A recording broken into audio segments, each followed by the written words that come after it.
Frank, I feel like this is almost the perfect way to round off what's been an incredible year of boxing. We see something that we have witnessed once before, but it's so good that we need to experience it twice. Just tell me how you're feeling going into as we close off the year once again. Well, boxing's never been in such a great position. Certainly for many, many years, that's for sure. You know, Riyadh's season, His Excellency, has made a massive impact on the sport. There's no doubt about that. From Vegas being the world's capital of boxing, Riyadh is now. There's no dispute about that. All the big shows, the big fights, they all take place here. The ripple effect's been brilliant for the UK. We've had some great shows there. We revived the Magnificent Seven concept that we do. We had, just such good shows. All the youngsters that we've invested in over the years, I'm not talking about Olympic gold medalists, a couple of guys off the podium, but a lot of guys whose face maybe didn't fit, good fighters who make better pros than they were amateurs. We've signed them, we've worked with them and their teams, their managers and trainers, and a lot of them have started to come through. You know, Nick Ball's had a brilliant year. When you think in the space of 7 months, for example, he had 2 world title fights, which one of them they gave us a draw. He won that. World-class fighters, and then a defence of his title against another world-class fighter. Great opposition. The faith we put into Daniel Dubois, it paid off at the end. Beat the British icon at Wembley. Fabulous performance by him. Great event that night. Tyson winning fights, losing a fight in probably the best heavyweight fight of that quality of the 21st century, both undefeated fighters going into it, fag paper in the decision. It was just marvellous, and you know, it's just got better and better. And when you think how you're going to top this, it's getting topped each time. So how do we top this? And especially I want to focus on Tyson because he's been, I would say, very different this week in a good way. He seems very mentally focused. He seems very reserved.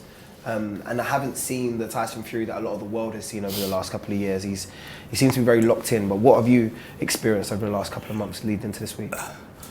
Immediately after the fight in the ring, he thought he won the fight. And I'll be honest, I thought he won it, but it was, he won it by a lot of rounds. For me, it's a very close fight, and I'm not complaining about the decision. Could have gone either way. The judges split it. It was a split decision. But he wanted the rematch. He said to me he wants it. And I said to him back in the dressing room after, I said, look, you haven't got to make any decisions. Go and think about it, spend some time with your family. You got the rematch clause, it's there anyway, but just consider what you want to do. No, I want it. And at the press conference, I said to him, just temper it. And he did. And then we came out to the press conference, no, F it, I want the rematch. And that was how it was all the way through. And for this fight, and every time I spoke to him, it's all he talked about, constantly. And he wants his revenge. He wants that win. He believes he won the fight, and he believes he can win it this time. He's gone about this in a different way. I'm not going to use the word. Well, I'm using it, I suppose. Entourage. The team. It's smaller. He's shrunk the team. They've been in camp. He's not been doing any calls with anybody. Not an argument with his wife, but even with his wife, he's not been speaking to Paris. I think he's been talking to the kids, but not speaking to Paris because he doesn't want anything distracting what the end game is for him, which is to beat Usyk. That's all he's focused on.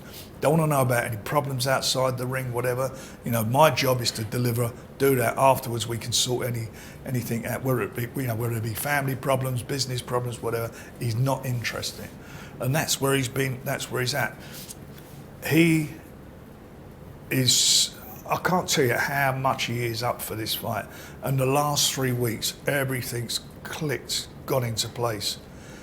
He's done what you want for a fight. He's peaked at the right time, mentally as well as physically. So he's right on the money. If he gets beat, I don't believe he will be, but if he gets beat on Saturday, he's beaten by the better man. End of story. He is in great shape. If you look back at the last fight, and he's never complained about it, his wife had a miscarriage the week of the fight. He was sparring, he I mean, that date was rearranged very quickly from when he got the cut eye. That, and it's not an excuse, but that affected his training. And it's not an excuse, but that is a fact, it did. When you've got a cut eye, you're terrified when you're sparring. You don't want to get cut again, otherwise the fight gets postponed. And there were big financial penalties in there as well. So, you know, as much as he doesn't say it, and you know, so we can say it now, we're not complaining after the event, and it's not a complaint. They were the facts, that's what was going on behind the scenes. This time round, it's on the money. He's there on it. So no complaints, and yet I think you're going to see something a bit special on the night, because I was looking at Usyk. I see him yesterday on the red carpet, and I mean, look at him. He's a true pro. He's up for it. These guys are really, really up for this fight. They've shared 12 rounds together. They know their strengths and weaknesses, and I hate to say this, but it's a fact. That fight would taken something out of both of them, the last fight. It was a tough, brutal fight. Very tough fight. Now, who has it taken the most out of? That's what we're going to find out. Have you watched the fight back? I watched it last night. I watched it last night as well. And the first question I wanted to ask you was, I think when you're watching it live, you're so enamored because you're obviously working. You're invested in it. You're invested in it. But when you watch it back again as a fan or in a different perspective, you didn't realise how quick the pace of the fight was. Yeah. What did you kind of take away from that in terms of the pacing of the fight? Well, it was a very hard-fought fight. I mean, you know, Usyk did what I expected him to do, which was to come out and put it on Tyson, and he'll do it again, because he won't. Neither of these guys will want to be on the back foot. Although Tyson fights better than he does on the back foot. You know, he can tuck up, he can move, he can slip. I mean, when you see him, for example, you see him, he gets him in the corner early on in the fight.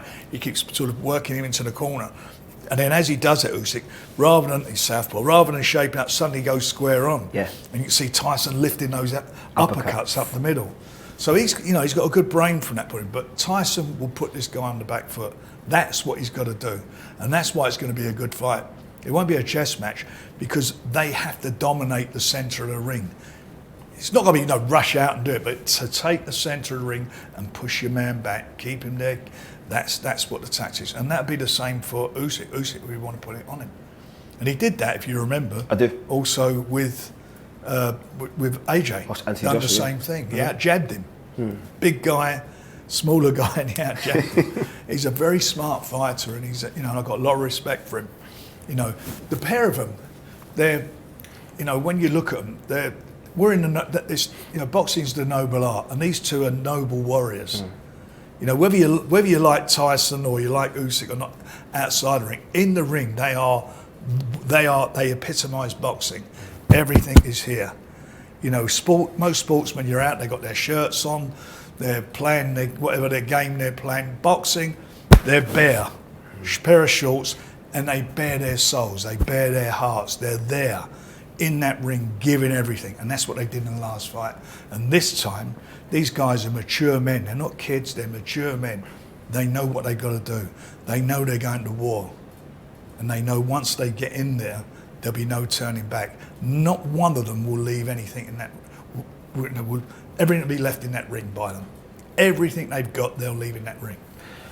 My favourite word in boxing is adjustments, and I think I've gone a long way of watching Tyson Fury's career and never to question whether or not he makes in-ring adjustments or out-of-ring adjustments. What adjustments do you expect to see from Tyson? I know you just alluded to him taking the centre of the ring. I don't think it'll be so much showboating. I don't think, most of what he did was right. He got clipped. That happens in fights. You get clipped. And Tyson's been clipped in you think about it. In the first fight, he got clipped twice by Wilder. And the last one, how he got up, I don't know. You look at the second fight, his adjustments in the second fight, he went and done the business. The third fight, remember, he's an underdog as well. First two fights, he was an underdog. Klitschko is an underdog. Third fight was it was just a brutal war, wasn't it? I mean, that for me is the best live fight. You're sitting there and watching guys getting up and off the floor and fighting how they did. That was one of the best live fights I've ever attended, seeing it live. And you look at, again, he got off the floor from that. Ngannou, he went down. 9th round of the fight against Usyk. In trouble. Didn't go down, but in trouble. But his recuperative powers, the next round of that fight, the 10th round, the 11th round, he was there and he won the last round. On all the judges' cards, and certainly on my card, won that. He come out stronger than Usyk did. So you know he's got that power in him to do that. So his adjustment, what he's got to do, he's got to make sure he don't get clipped. That's really it. Don't get clipped, don't get caught. But you know, it's heavyweight boxing, and as they get older, they get a little bit slower. That's what happens. Get a little bit slower, they adjust. I mean, you know, you look at Ali against Foreman, he was an older man. Where he'd have probably danced around him before that, his tactics were different. He let him punch himself out. He tucked up on the ropes, took all those shots, and George punched himself out. That's what happened. He punched himself out, and at that moment he was gone. Then he opened up, and everybody's seen that fight. It's history. So Tyson's got his adjustment. He's got to continue doing in the best way from that fight, which was rounds 3 to 7. He was so dominant in those rounds, very dominant in those rounds. And that's what he's got to do, keep doing that. Frank, I hear so many people talk about the size being a factor, or can he use his weight as a factor, or can he use his natural God-given gifts in terms of his length of his arms and reach? Do you think either of those are a factor when you talk about this high level of boxing? I think some of them, it depends on the style of fighting. I mean, you know, you could look at Mike Tyson, he's a short guy, didn't have a long reach, but Joe Frazier, same, rolling, get underneath your jab, the fighter hooks, short. You know, they were brilliant at what they'd done. They used the skills they got and used them to great effect. Tyson has great skills. Usyk's got great skills. How do you negate the other guys, you know, what he's good at, his advantages? Tyson has to keep that jab going. Most of the interviews I do, I'm always talking about jabs. Every fighter, jab, get that bloody jab going. That's the most important punch for me. And that is what he's got to do. He's got to work that jab, and it relaxes the fighter. Everything flows off it. When they're winding themselves up looking to throw the big punches, it hardly ever works out. Just relax, and that's what Tyson did. He's got to relax and work off that jab. And he's got natural variety, and you exploit the weaknesses. And the adjustment is more body shots, because we see what Daniel Dubois did with it. And I studied Usyk's fights before Daniel Dubois. I see him in the amateurs. He does not like it underneath, you know. So he's got to do that more. Mm-hmm. The uppercuts that he knows he's caught him with, he's got to do more of that. I can't say it's basic stuff, but it's the rudimentaries of boxing, and that's what you haven't got to be clever. He can hold him, mess him around, pull him around. But the weight's not going to be a lot now. He is a heavyweight now, Usyk. Of course. That's what he is. Like David Haye come up. Is he going to be able to do it? He become a heavyweight, a big heavyweight, and showed his power at heavyweight. Vander Holyfield, another one. Yeah. And you know, you can look at guys, Holyfield, and even look at, you know, last week, Lawrence Sokoli, look what he did. He looked a different fighter, didn't he? He did. So it's I don't know, it's a really intriguing and interesting fight, and let me tell you something, both the fighters know it. Don't worry about it. They know it better than you, me, or their corners or anything. They both know what they're going to do. Both of them are exponents of the art of boxing.